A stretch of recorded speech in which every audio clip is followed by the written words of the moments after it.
Tout simplement sans induire de stress à nos animaux, avec leur totale volonté et coopération. Pour ça, en fait, il faut savoir que c'est un travail quotidien de la part des soigneuses. Elles sont vraiment impliquées et tous les jours, elles viennent en fait entraîner leur otaries. Après, comme je le disais, c'est sur la coopération de l'animal. Donc c'est elles quand même un petit peu qui vont décider si elles veulent travailler ou pas, en récompense de leur donne du poisson, une partie de leur ration quotidienne. Ça mange combien de kilos de poisson une otarie à votre avis par jour?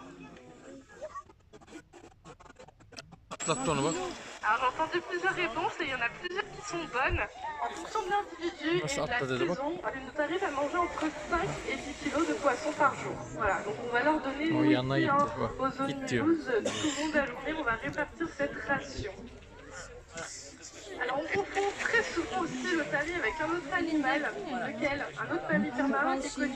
Ouais, tout à fait, le phoque. Moi je vais vous donner deux astuces aujourd'hui pour ne plus jamais confondre le phoque de l'otarie.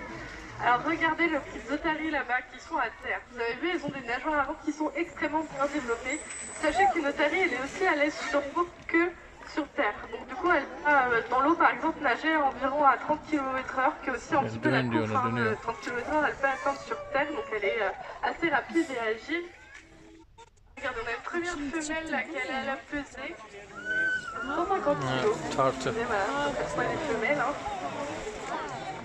Donc elle est extrêmement agile, elle a des nageoires avant qui sont extrêmement bien développées. Le phoque, lui, il a des nageoires avant qui sont toutes petites et en fait il va osciller sur la glace. Hein. Il va pas pouvoir du tout en fait se déplacer sur ses quatre membres.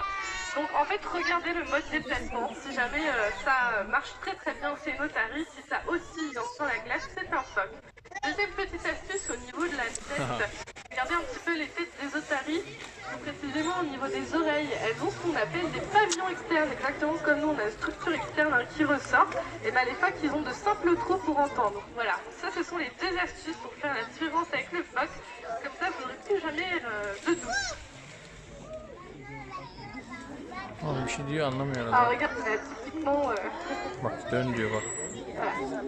Hop, regardez, mais notre otarie qui va la peser. Ça, je crois que c'est la deuxième femelle, hein. 90 kilos. Voilà. Ça permet un petit peu de savoir. Alors, il faut savoir que ça ne se limite pas, on va dire, à la pesée, etc. Les soigneuses peuvent aussi les mettre en position allongée, les retourner sur le dos. Par exemple, ça va permettre de suivre la gestation d'une femelle gestante. On va pouvoir faire des échographies régulièrement. Il y a aussi les prises de sang. Est-ce que vous savez où est-ce que se font les prises de sang chez une otarie? Les nageoires, mais lesquelles? Les arrières. Ouais.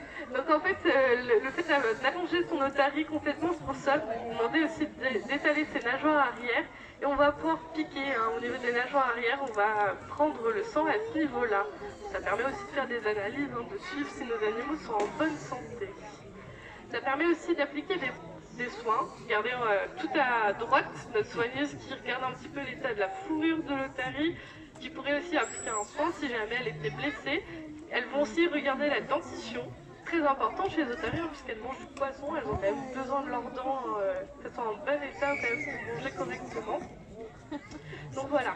Et alors pourquoi, chez ces animaux-là, particulièrement, chez tous les animaux maintenant on développe l'entraînement médical, mais pourquoi chez ces animaux-là spécifiquement c'est très important? Et bien tout simplement parce que ce sont de gros animaux. Il faut savoir que les gros animaux c'est quand même difficile à anesthésier, c'est pas sans risque. Donc pour éviter de faire courir des risques à nos otaries en fait trop régulièrement, on a décidé d'effectuer la majorité des soins avec leur coopération. Regardez tout à droite justement la position pour la prise de sang, j'en parlais juste avant. Elle tâte un petit peu les nageoires arrière pour faire comprendre qu'à cet endroit-là on peut piquer des fois et c'est pas grave, ça fait pas mal. Voilà.